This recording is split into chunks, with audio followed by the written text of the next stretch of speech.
Good morning and welcome back to the One Celtic Fans View this morning. This morning we've got quite a bit to get through. I want to talk about, first of all, Callum McGregor situation at Celtic. Now, when we look at the games that are coming up for Celtic, obviously play Celtic host Livingston in the Scottish Cup this weekend, and that is a 2:30 kickoff.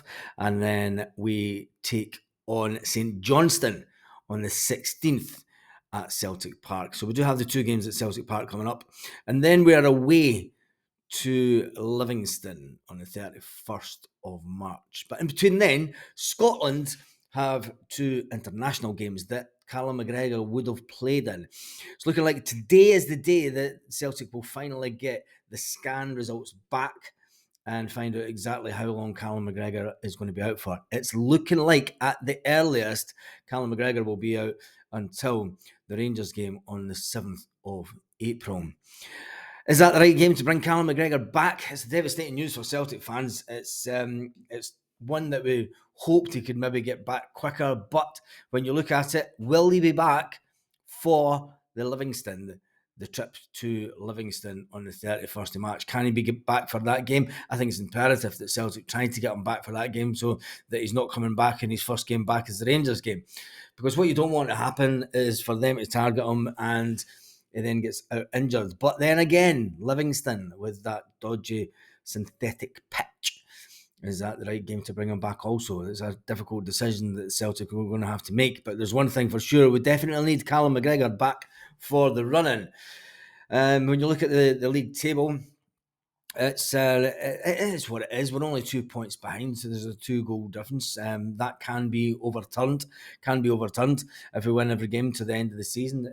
The league is ours. It's as simple as that. But do Celtic have it within their locker to win every single game? Now, the Scotland manager would have been wanting Callum McGregor to be nice and fit for their trip to the Netherlands, and then Scotland take on Northern Ireland on the 26th of March.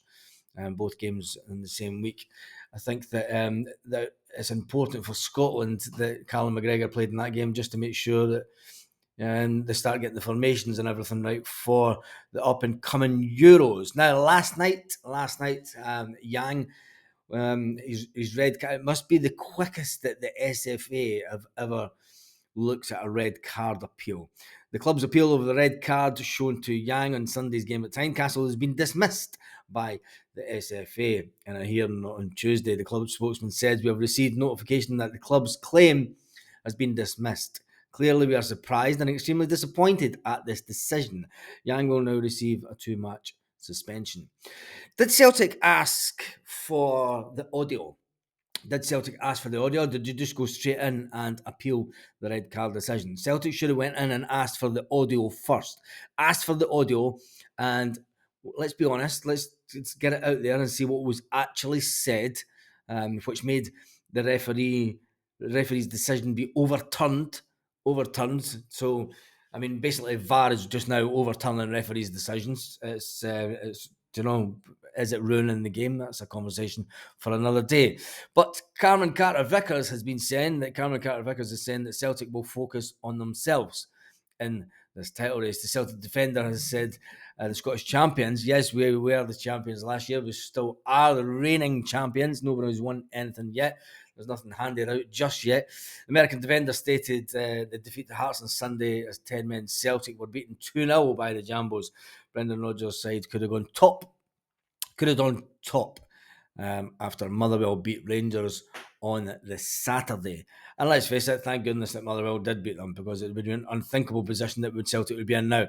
And if that had happened, there's no use talking about ifs, buts, maybes and whatevers. The way that Celtic are playing just now, can Celtic, this is the question for you this morning, I asked it on the live last night, can Celtic go to the end of the season unbeaten in the league and in the cup?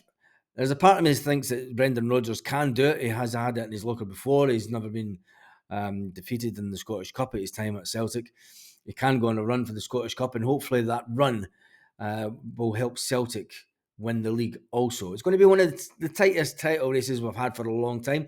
It's fantastic for the TV viewership, but I've always said, this thing that there's going to be two derbies, and it's basically going to be two derbies that's going to decide the league.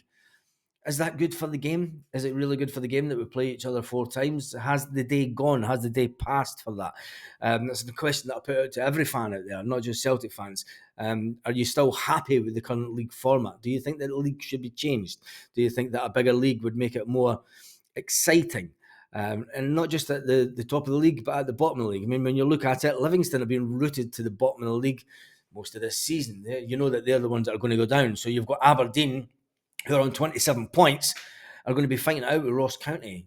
That's going to be an interesting end to the season, because what if Aberdeen were to actually end up getting relegated after being in Europe? What an absolute disaster of a season. And what an absolute disaster that would be for Aberdeen. It'd be funny as anything.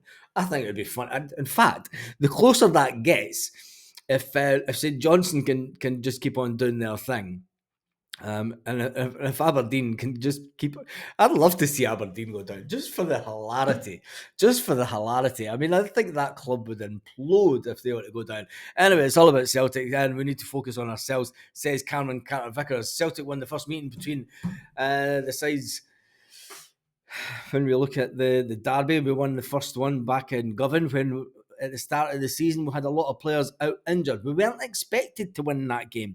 We weren't, let's be honest, at the start of the season we all went to Govan thinking, everyone thought that we were going to get our totties, as they say. Everybody said that we were going to get our totties that day, and we didn't get our totties.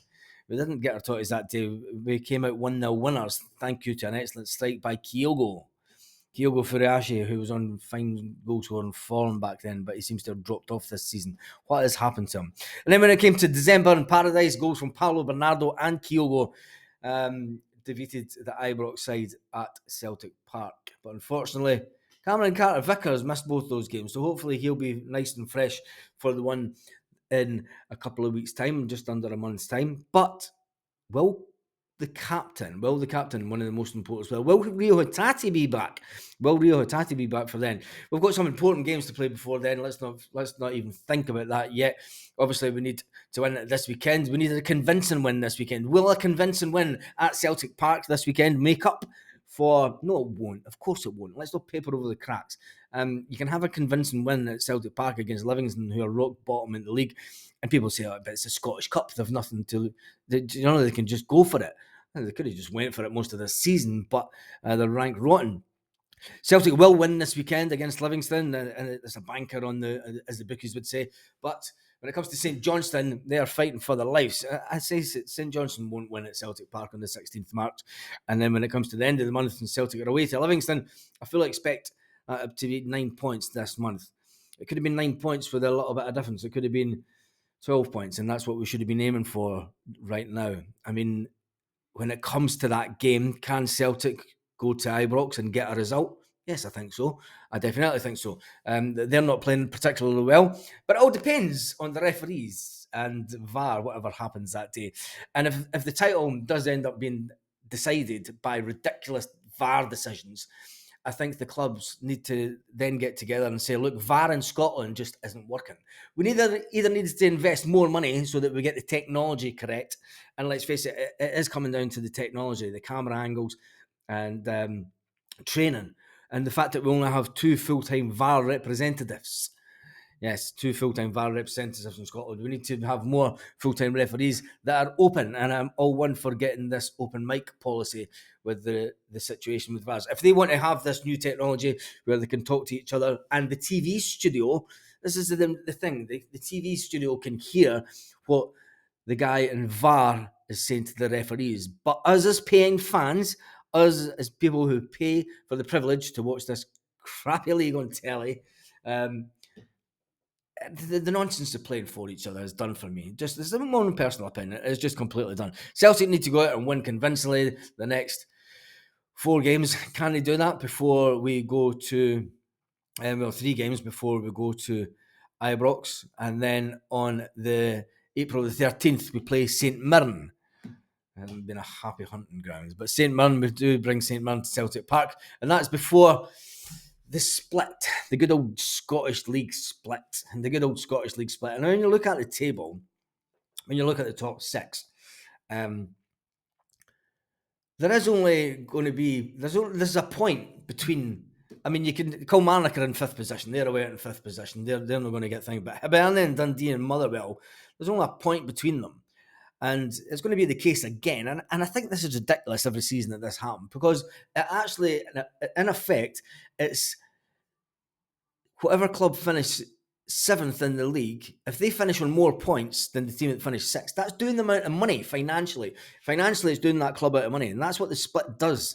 The team that finishes seventh should feel hard done by, because if they could finish, say they finished on 40 points, and Hibernian, who are currently in sixth, and 34 points, and they stayed on that 34 points, you're bound to feel hard done by, because the amount of money that you get for finishing in the league in positions is quite considerable to smaller clubs.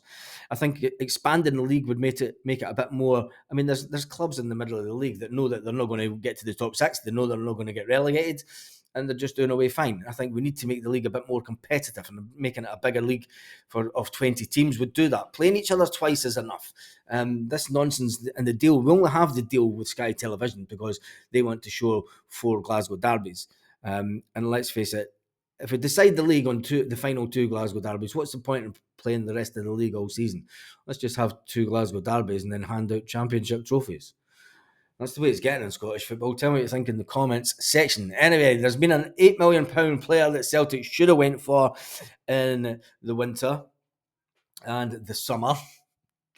The Brøndby player. The Brøndby player is now rated at 8.5 million. Celtic, in their wisdom, wouldn't pay an extra 400 grand in the summer or whatever it was, and now his value has rocketed. He's been talking about the fact that he's now ready to leave Brøndby.